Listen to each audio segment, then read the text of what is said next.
All right, so this is the Wyze app. Now, this is the main screen that you come to when you first log into it.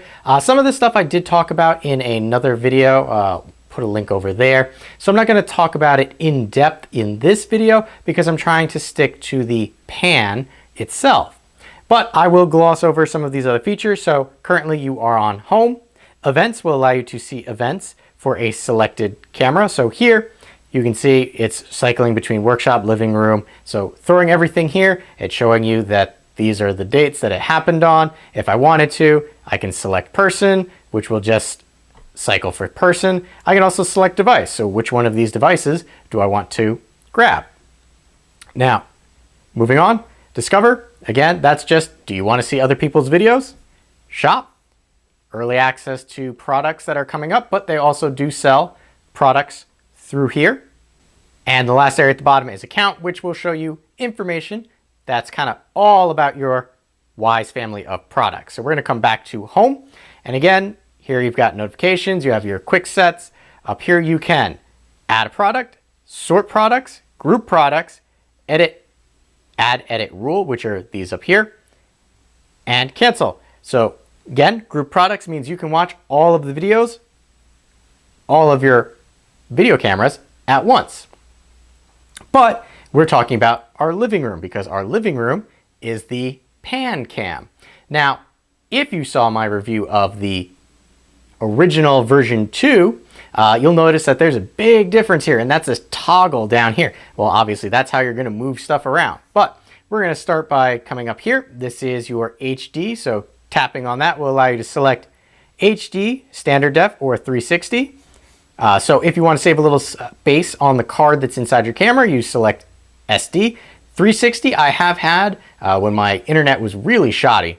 It downgraded to that just so that it could actually send a signal. We're going to cancel. Here you've got auto, night vision on, night vision off, and then auto, it will toggle between the two based on the ambient light around it. Now I'm going to skip this one for now, only because there's extra things, or lots of things to dig into with this menu. So we're going to come down here. Sound, on or off? Well, right now it's muted, but I can turn that on, and then I would be able to actively hear what's happening on this end. Now, if I wanted to, I can talk to them using voice. Tapping on that and speaking, you might not have heard, hopefully, because I tried to turn it off before it actually started cycling. Recording, well, if you wanted to record what's happening on your screen right now, and this is live, albeit a little difficult to see because this is a slightly different setup than what I had in my condo. Recording will record this screen live, so I can do that, and it is recording exactly what's happening in real time. So this is different than the cloud storage that you have, or the event recording to your SD card, or the perma recording to your SD card. This is recording right now directly to my phone based on what I am seeing on this screen. And turning that off, it saves it. Now we talked about the voice. We can take a picture. There we go. Took a snapshot of what I see on my screen. Very useful if somebody's in your house that shouldn't be there. Over here, we have more. Now, more has more features than the version 2. Now, there is motion tagging turned on. Might be a little tricky to see because I'm kind of far away and not moving enough to cause motion tagging, but that would be a little green box that pops up around a target. I will link to a video or B-roll, some in here, of actual video from this device.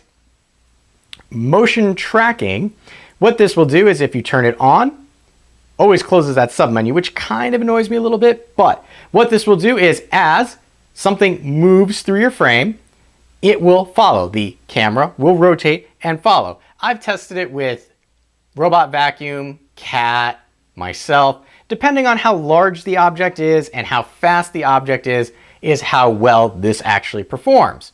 Now, smaller things like a cat that moves rather quickly, it stuttered a lot and had trouble refocusing to move and follow it. Bigger objects such as myself, like a person, not as hard because you move slower, you're a larger target, it keeps you in frame much easier. I'm going to turn that off, and we're going to come to pan scan. Now, pan scan, when you turn it on, will automatically turn off your detection zone. So that's an option up here, which we will talk about. So what pan scan will do is it will cycle through 4 predefined targets. So if I wanted a more expansive view of my living room / hallway here, pan scan is how we can do that. And I'm going to leave that on only because in the options, it's going to show us that more in depth. Album, selecting this will show you, hey, here's the video that I recorded while we were talking. This is a time lapse that I took. So if we download this, by actually clicking the download option there, you will sit here and wait. And this is 341 megs. So this is a rather large time lapse that I did. I will say, I did try and download this prior to doing this video. You have to be on the same Wi-Fi network as the camera in order to download. So while that's doing its thing, we're going to come over here to photos. And there is the photo that I took earlier. Now you'll notice that the time lapse is not there yet because it has to fully download. Now I'm going to pause, and through the magic of editing, this will be done when you come back. So time lapse was rather long to download. I did a little segment about it and then didn't realize I had the mic turned off. So time lapse, set it up, download it. There's an option for it. I'll show you later. Similarly to time lapse, you have your video. You can watch it. Turning your cell phone on the side will make the image bigger. You can do this on the main screen as well. Time lapse, you did not have the sound option, but you did have the share and delete sound because this is an audio recording and not a time lapse video. You can toggle sound on and off. You also have the expander over there in the corner or the arrow to go back to this view. Don't be like me. Check your microphone. Make sure you actually have it turned on. So for this, we're actually going to delete it because I don't want it on my phone. Photo album, still there. We can select edit up in the corner, which will allow us to select, share, or delete a photo. We're going to delete, and now it's off. Coming back, we were in album, time lapse, which is how I set up that video that I deleted. You can set a start date and time. You set an end date, start date, or end date and time. And then you set your interval, minutes, seconds, and there you go. Once you're done, you hit set. I won't be doing that. Again, back to more. Talked about time lapse. This is turn off. This will turn off your camera with a quick toggle if you so chose. So those are our options there. Now you notice the thing I talked about before. This allows you to move the camera, and this is why you're thinking about getting the pan. You can also drag it using your finger, which is kind of cool. Now, what will happen after 15 seconds of no more moving, the camera itself will turn itself to its start position. Now, the start position is very important because you have to angle the body of the camera where you actually want it to start. So similar to the version 2 camera, you put that where you want it to be because that's the view that you're going to see. With this one, you have to make sure that the camera is facing the way that you want to see 99.999% of the time, because once it's done here, it will toggle itself back there. But we're not going to wait around for that to happen. Down here at the bottom, we can select view playback. Now, playback will only work if you have an SD card in the camera. So you can see this camera does not stay on all the time. So this green marker is actually what you can scrub back through.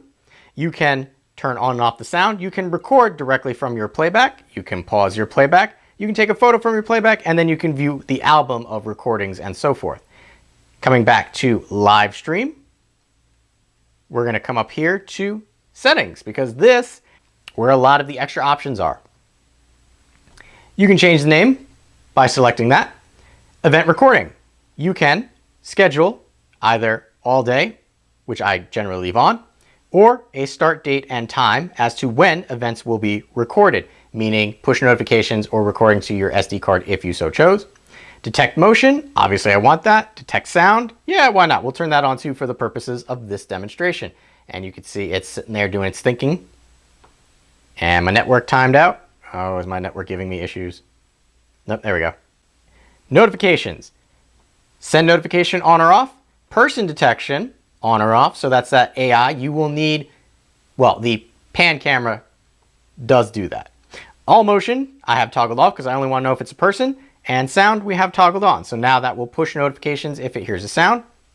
Detection settings. You can detect, high or low sensitivity. I generally keep that on high. Detection zone got turned off when I turned on the pan selection, but turning that on, you have an option, and there you go. So you saw it right itself. So we can move this selection box, we can change the size of it, and that will tell us this is our detection zone. And down there at the bottom might be hard to see. After 15 seconds, it will return to its position. Turning that off and moving on. Sound sensitivity, I have it right now on medium. Alarm settings. So smoke and CO2, it cannot detect smoke or carbon monoxide, but the camera will listen, and if it hears a sound that sounds like a fire alarm going off, or it sounds like a smoke detector going off, it will send you a push notification. Advanced settings. Local storage. So local storage to the SD card, continuous recording or event recording. I have continuous. This shows you the size and how much is left, and you can format it when you put your SD card right in there. Motor control. So coming up here, this is how quickly it will rotate. By default, it's left at 5. You can move it faster or slower depending on your needs. Pan settings. Well, this is by default, it selects 1, 2, 3, 4, or you can set your own.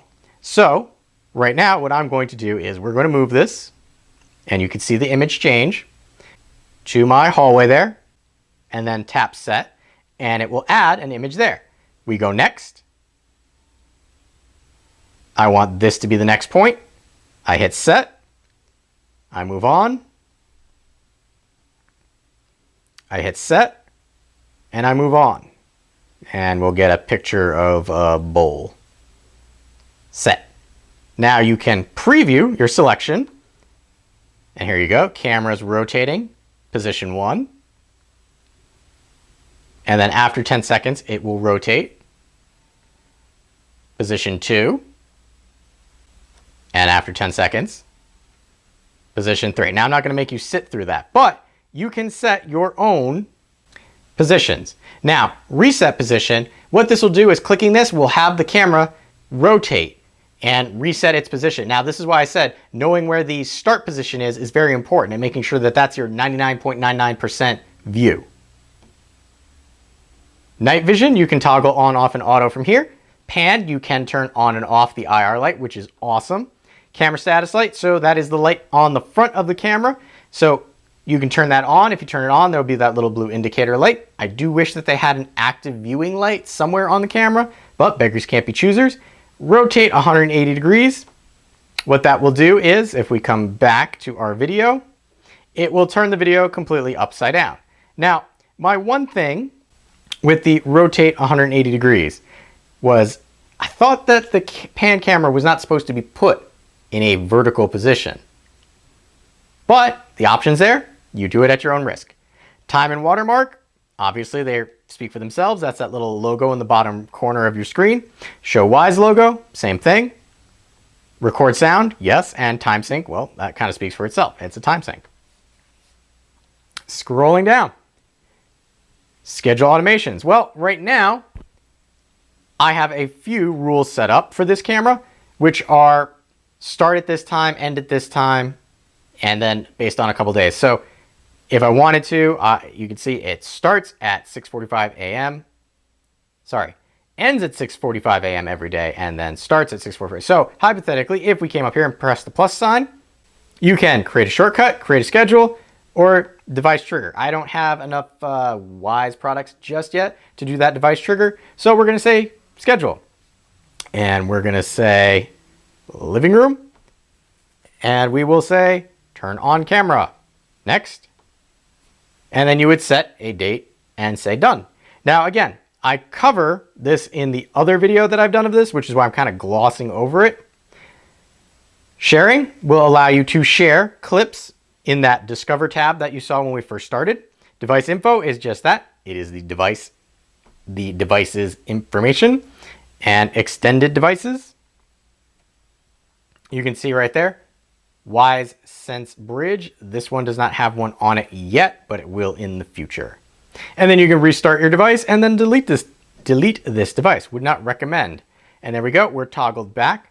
Now what we're going to do is we're going to come back into advanced settings, and then we're going to select detection zone on, which will force it back to center.